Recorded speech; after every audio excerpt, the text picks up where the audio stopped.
I recognize Senator Young. There are applications, by the way.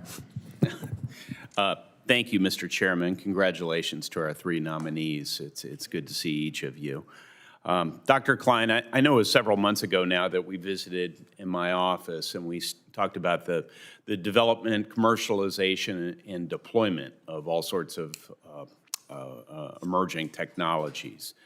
And I thought it was especially beneficial to discuss with you our role as Congress in this process of facilitating public-private partnerships so that we can make sure we sustain our ecosystem of basic research, pathways to commercialization, and the elimination of unnecessary barriers.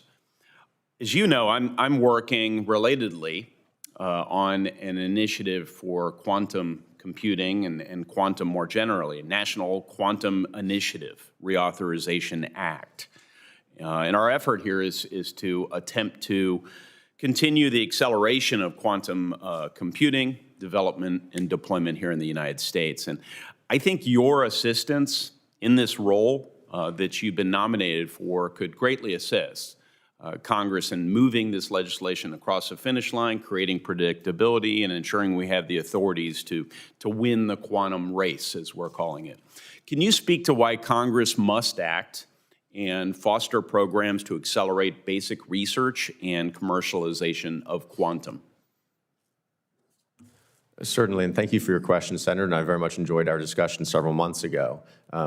As I had mentioned to Senator Cantwell, quantum is an incredibly important priority for this nation. It will have incredible applications across not only science, but national security as well.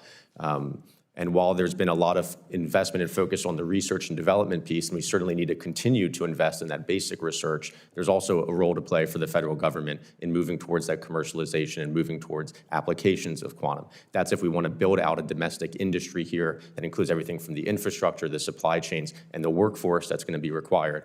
Both those high-skilled STEM PhDs that we'd love to see more Americans taking that path, and also a technically skilled workforce that's going to be able to have quantum jobs here in America.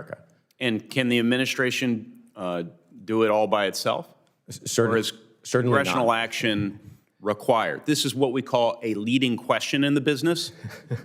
All right. Yes, Senator. Certainly, it requires both the legislative and the executive branches to work together. And if confirmed, I would be very excited to work on this topic with you. Likewise. Thank you. Let me move on, Dr. Klein, so that we might discuss another tech vector in which you have deep expertise, and that's drone technology. I represent the most manufacturing-intensive state in the country, as my colleagues are tired of hearing.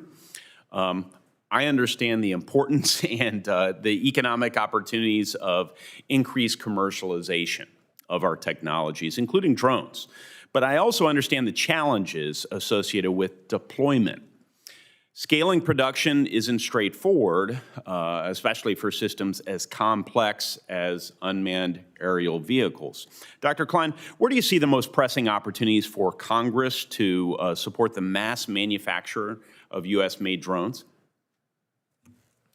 Certainly. I think from a congressional perspective, the drone industrial base, there's a few different levers that can be used to ensure American dominance in this area, which was the subject of a recent presidential executive order. I believe both federal procurement preferences for secure U.S.-made drones, supply chain and standards setting in this area is another critical area. And this is something that we've seen truly an explosion of interest in across industries and across sectors from the first Trump administration when we worked on some of that initial kind of deregulatory action, regulatory sandboxing, which I think today has kind of led towards this continued integration of unmanned aircraft systems into the national airspace system. So on the industrial base, certainly towards standard setting, towards procurement, and towards incentivizing the growth of a domestic manufacturing base are incredibly important. Goodness, 30 seconds left. Are there any remaining obstacles that are top of mind for you as it relates to drone deployment? Key obstacles that stand in the way of creating an environment that supports not just innovation and design, we're pretty good at that, but actually getting drones out into the field?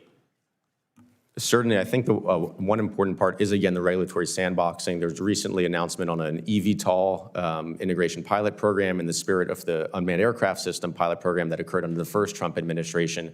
The publication and hopefully soon use of a beyond visual line of sight rule is another first step in being able to expand the set of safe operations for drones. And I think as we're able to get additional regulatory clarity, additional use of these drones across sectors, it'll provide for a stronger kind of draw for a domestic industrial base.